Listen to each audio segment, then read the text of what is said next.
This man died in tragic circumstances, and his story should never be forgotten. James Horatio Thorpe was born on the 16th of September 1913 in Jarrow, Durham. He was the only child of James and Emily Thorpe of 55 Oak Street. As a young boy, he was a keen sportsman, and when he was 18, he signed as a goalkeeper for Sunderland FC. In 1932, he married May Lockhart, and they had a son Ronnie later in the same year. By 1936, he had played 139 games, when he was took ill after a match at Roker Park against Chelsea on the 1st of February 1936, after being subjected to some heavy challenges, including kicks to the head and chest by the Chelsea forwards. But he continued to play to the end of the game. He collapsed later that night at home and was taken to Monk's Warehouse and Suffolk Hospital, where he died on the 5th of February 1936 of a diabetic coma and heart failure. The report said it was accelerated by his rough usage of the opposing team. The newspaper reported, if there ever was an unassuming man in football, it was Jimmy Thorpe. It is said that all goalkeepers are mad, otherwise they would not be goalkeepers. Thorpe belied the adage. It was difficult to get a word out of him, but he would talk enthusiastically about his young son. Feeling will probably run high in the town that his death should follow a game which left a nasty taste in the mouth. There is not the slightest doubt that his death was hastened by the injuries he got in that match. Jimmy Thorpe is no more. We mourn the loss of a young player who was an ornament in the game morally, and who rose to the first team status as a boy without losing his mental balance. His memory will not fade for many years. So rest in peace, Jimmy. You will be remembered. These precious photos were found in an attic.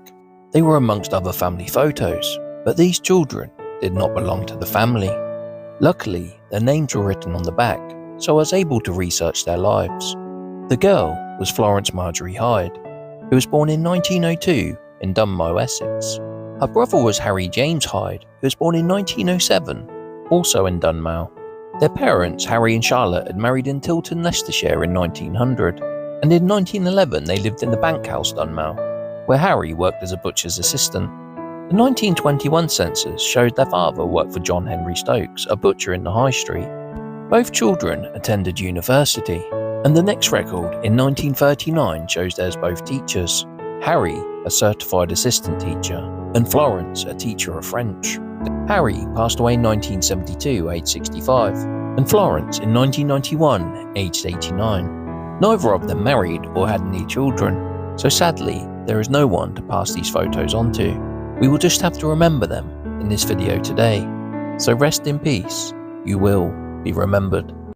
This young man was about to go off to the trenches of Europe to help our allies defeat the Kaiser in World War I. His name was Leighton Samuel Downey, and he was born in Pennsylvania in 1896. In this photo, he was aged just 19. He survived the war, but came back a different person. He had a stomach wound which plagued him for the rest of his life, and such severe shell shock that he could not live a normal life.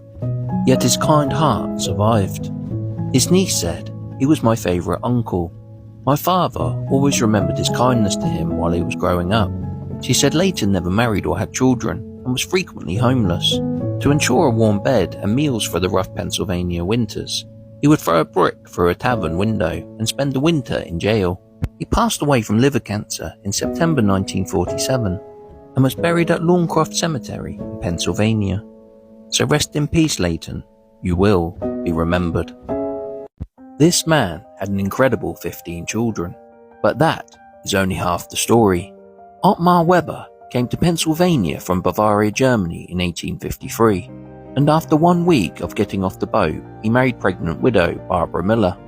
Not long after this, he Americanized his name to Morris Weaver. He gave his last name to Barbara's son, who was born 2 months after their marriage. They had 4 more children, and then Morris enlisted for the Civil War. He was invalided out of the war after being run over by a supply train at the Battle of Kernstown. When he returned home, his wife was ill, so they hired a young woman named Barbara Rhodes to help around the house. Morris had an affair with her, and she became pregnant with his child. She left their employ, returned to her parents, and had Morris's daughter. Morris and his wife had 2 more children. When the youngest child was 15 months, Barbara died of consumption. A couple of months later, Morris fetched Miss Rhodes back from the next township and married her. He and his second wife went on to have 8 more children. Morris applied for and received a pension because his war wound made it hard for him to work. He died from pleurisy in 1893, aged 60.